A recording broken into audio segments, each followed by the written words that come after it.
Good afternoon, welcome to NSN news. నేను మీ బాలు శ్రీనేని.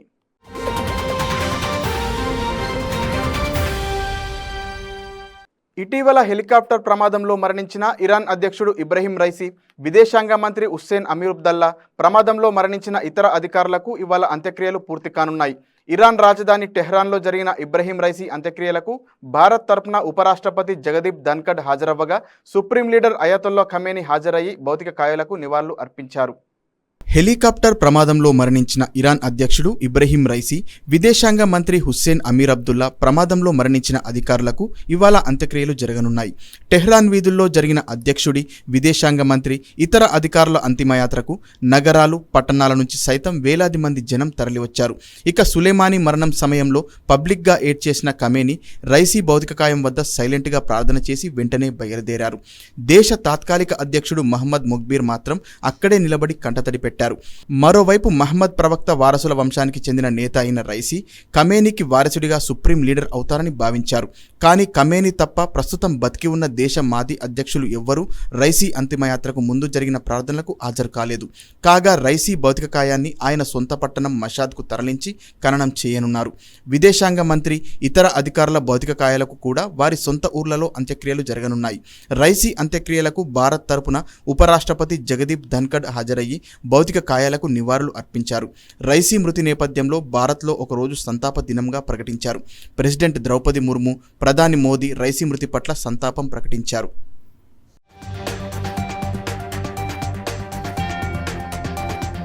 మాజీ మంత్రి, సిద్దిపేట ఎమ్మెల్యే హరీష్ రావు జగిత్యాల జిల్లాలోని కొండగట్టు అంజనను దర్శించుకున్నారు.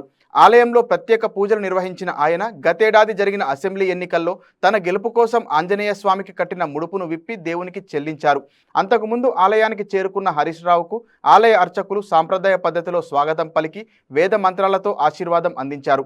హరీష్ రావు వెంట చొప్పదండి మాజీ ఎమ్మెల్యే సుంకె రవిశంకర్, కొడిమియాల, మల్యాల మండలాల నాయకులు, ప్రజాప్రతినిధులు పాల్గొన్నారు.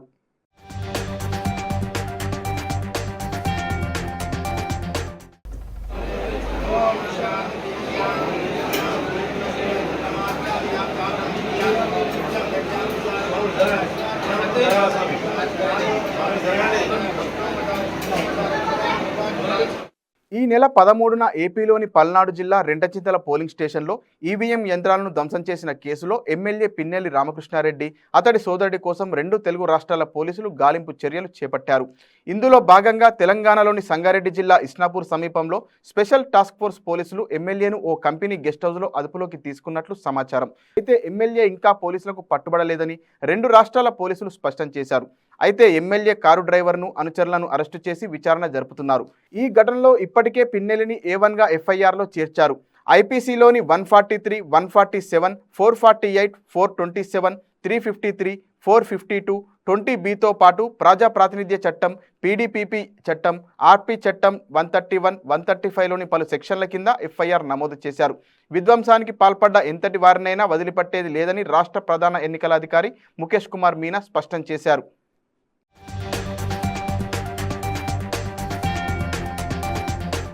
ఎన్నికల నిబంధనలను ఉల్లంఘిస్తే చట్టరీత్యా చర్యలు తప్పవని కృష్ణా జిల్లా అవనిగడ్డ DSP మురళీధర్ హెచ్చరించారు.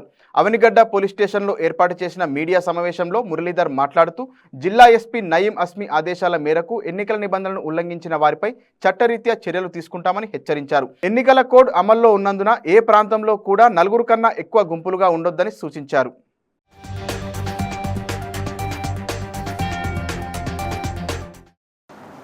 జనరల్ ఎలక్షన్స్ ఈ సంవత్సరంలో జరిగిన జనరల్ ఎలక్షన్ మొన్న మే 13 జరిగిన జనరల్ ఎలక్షన్ సందర్భంగా మన అవనగడ్డ అసెంబ్లీ కాన్స్టిట్యూన్సీలో ఎటువంటి చిన్న గొడవలు తప్ప ప్రశాంతంగా జరిగిన ఎలక్షన్ జరిగినాయి.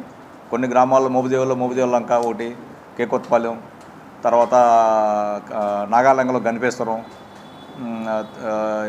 ఇలాగా చిన్న అక్కడక్కడ చిన్న తప్ప ఎక్కడ కూడా మనకి పెద్దగా మనకి ఎటువంటి గొడవలు జరగలేదు.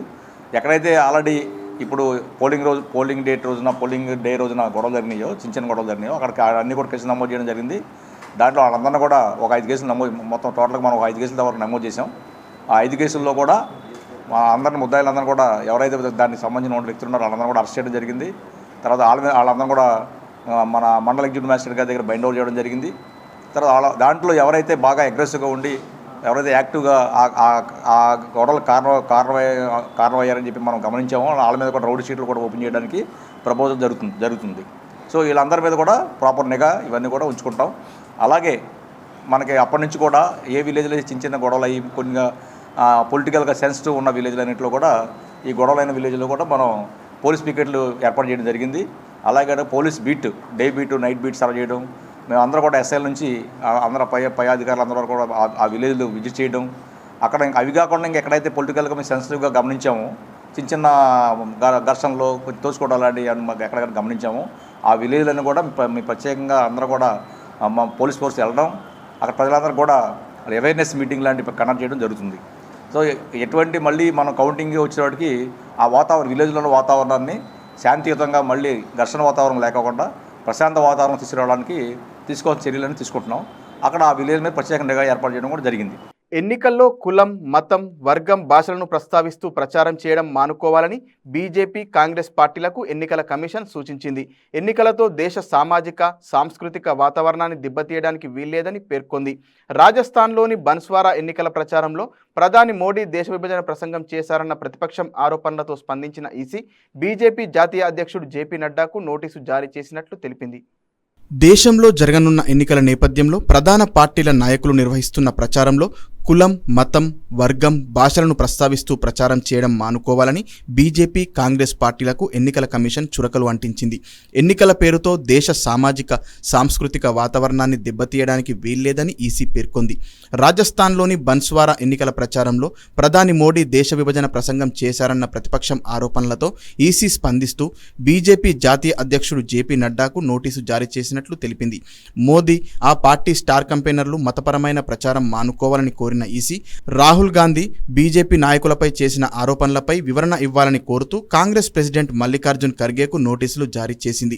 దేశ రక్షణ దళాలను రాజకీయం చేయొద్దని, సాయుధ బలగాలపై ఎలాంటి ప్రకటనలు ఇవ్వొద్దని కోరింది.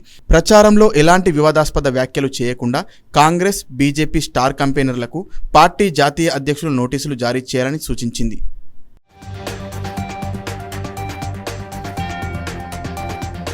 లోక్సభ ఎన్నికల్లో ఇండియా కూటమి విజయం సాధిస్తే ప్రధాని అయ్యే ఉద్దేశం తనకు లేదంటూ ఢిల్లీ సీఎం అరవింద్ కేజ్రీవాల్ వ్యాఖ్యలు చేశారు. నియంతృత్వ పాలన నుంచి దేశాన్ని, ప్రజాస్వామ్యాన్ని రక్షించడమే తన లక్ష్యమని ఒక మీడియా సంస్థకు ఇచ్చిన ఇంటర్వ్యూలో తెలిపిన ఆయన, బీజేపీ మళ్లీ అధికారంలోకి వస్తే ప్రతిపక్ష నేతలందరూ జైల్లో ఉంటారని విమర్శలు సంధించారు. లోక్సభ ఎన్నికల్లో ఇండియా కూటమి 300 స్థానాల్లో విజయం సాధిస్తుందని ఆశాభావం వ్యక్తం చేసిన కేజ్రీవాల్ తమ కూటమి స్థిరమైన ప్రభుత్వాన్ని ఏర్పాటు చేస్తుందని వెల్లడించారు. జూన్ 4న ఫలితాల అనంతరం ఇండియా కూటమి ప్రధానిని ఎంచుకుంటామని తెలిపారు. రాహుల్ గాంధీని ప్రధానిగా అంగీకరిస్తారా అన్న ప్రశ్నకు స్పందించిన కేజ్రీవాల్ సిద్ధాంతపరమైన ప్రశ్నగా అభివర్ణించారు. తాము దాని గురించి ఇంకా చర్చించలేదని, తామందరం కలిసి చర్చించి ఈ అంశంపై నిర్ణయం తీసుకుంటామని జవాబిచ్చారు.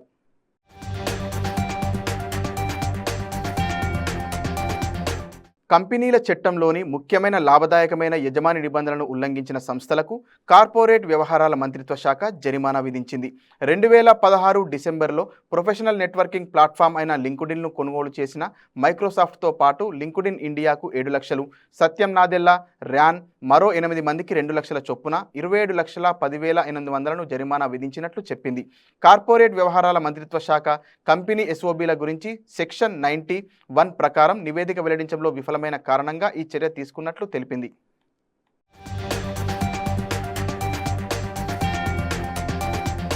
ఇన్నాళ్లు కారు సర్వీసులు అందిస్తూ ప్రయాణికుల మన్ననలు పొందిన ఊబర్ సంస్థ ప్రత్యేక సేవలను ప్రయాణికులకు అందించేందుకు రెడీ అయింది.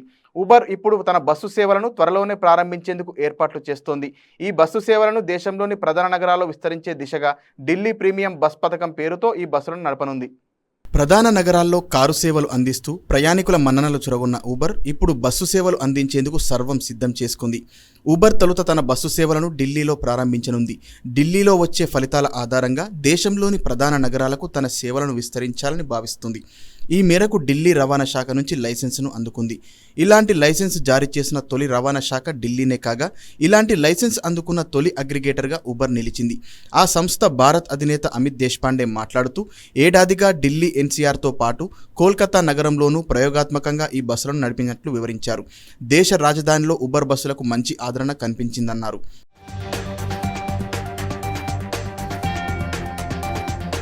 ఢిల్లీలో తమ సేవలను ప్రారంభించనున్నట్లు చెప్పిన ఆయన కోల్కతాలో సర్వీసులు నడపడానికి గత ఏడాదే పశ్చిమ బెంగాల్ సర్కార్తో ఒప్పందం కుదుర్చుకున్నట్లు వివరించారు. వారం ముందుగానే ఉబర్ క్యాబ్లను బుక్ చేసుకున్నట్లుగానే ఉబర్ బస్సులను సైతం వారం ముందుగానే ముందస్తుగా బుకింగ్ చేసుకోవచ్చని వెల్లడించారు. ఉబర్ అధికారిక యాప్లో ఉబర్ షటిల్ను క్లిక్ చేసి బస్సు ప్రయాణించే మార్గాలు, లైవ్ లొకేషన్ వంటి సమాచారాన్ని పొందవచ్చని చెప్పారు. ఉబర్ నడుపుతున్న ఒక్కో బస్సులో ఒకేసారి 19 నుంచి 50 మంది ప్రయాణించేందుకు వీలు ఉంటుందని తెలిపారు. ఇందులో వాడే ఉబర్ సాంకేతికత సహాయంతో స్థానికంగా శిక్షణ తీసుకున్న ఆపరేటర్లే వీటిని నడుపుతారని వెల్లడించిన ఆయన దేశ రాజధానిలో ప్రయాణ రంగంలో ఉబర్ విప్లవాత్మక మార్పులు తీసుకొస్తుందని ఆశాభావం వ్యక్తం చేశారు.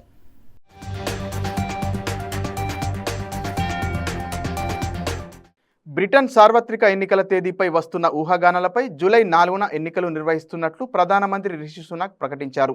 అందుకోసం త్వరలోనే పార్లమెంటును రద్దు చేయనున్నట్లు లండన్లో జోరుగా వర్షం కురుస్తున్న వేళ తన అధికారిక నివాసమైన 10 డౌనింగ్ స్ట్రీట్ మెట్లపై నిలబడి తడుస్తూనే ఆయన ప్రసంగించారు. బ్రిటన్ ప్రజలు తమ భవిష్యత్తు ఎలా ఉండాలో ఎంచుకునే సమయం వచ్చిందని పేర్కొన్న సునాక్ ఆర్థిక మంత్రిగా, ప్రధానమంత్రిగా తన హయాంలో సాధించిన విజయాలను గుర్తు చేశారు. దేశ ప్రజల రక్షణ కోసం శక్తివంచన లేకుండా కృషి చేస్తానంటూ హామీ ఇచ్చారు.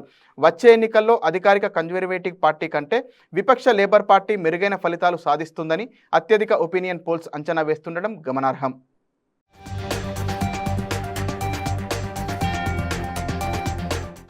ఓ నిందితుడిని అరెస్ట్ చేసేందుకు పోలీసులు తమ వాహనంతో ఏకంగా హాస్పిటల్ ఎమర్జెన్సీ వార్డులోకే వెళ్లారు.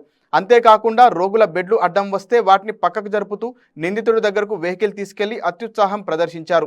రిషికేశ్లోని All India Institute of Medical సైన్సెస్లో ఈ ఘటన జరిగింది.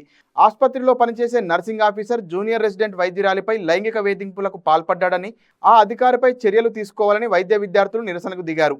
ఈ క్రమంలోనే ఆ ఆఫీసర్ను అరెస్టు చేసేందుకు డెహ్రాడూన్ పోలీసులు ఏకంగా తమ వాహనాన్ని ఓపీడీ వార్డులోకి తీసుకొచ్చి మరీ అరెస్టు చేశారు. ఈ వీడియో వైరల్ కావడంతో నెటిజన్లు పోలీసులపై మండిపడుతున్నారు. రోగులకు ఇబ్బంది కలిగిస్తూ వాహనం వార్డులోకి తీసుకురావడం ఏమిటని ప్రశ్నిస్తున్నారు. ఈ పోలీసు అధికారులను తక్షణమే సస్పెండ్ చేయాలని పలువురు డిమాండ్ చేస్తున్నారు.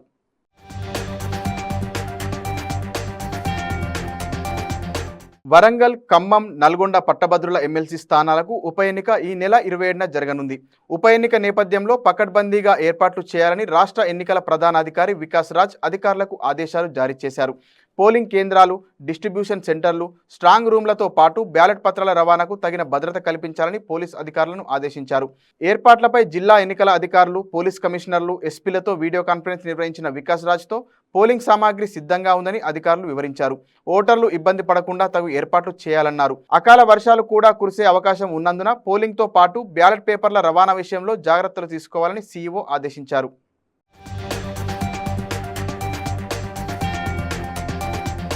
పశ్చిమ మధ్య బంగాళాఖాతంలో అల్పపీడనం ఏర్పడింది.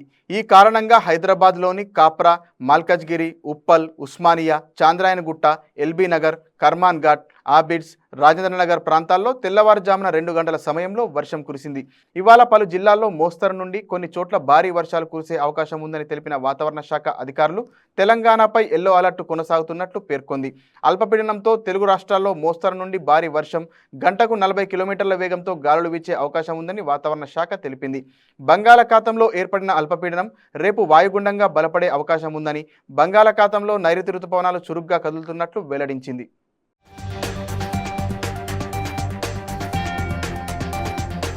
మరిన్ని వార్తలతో మళ్ళీ కలుద్దాం. నమస్కారం.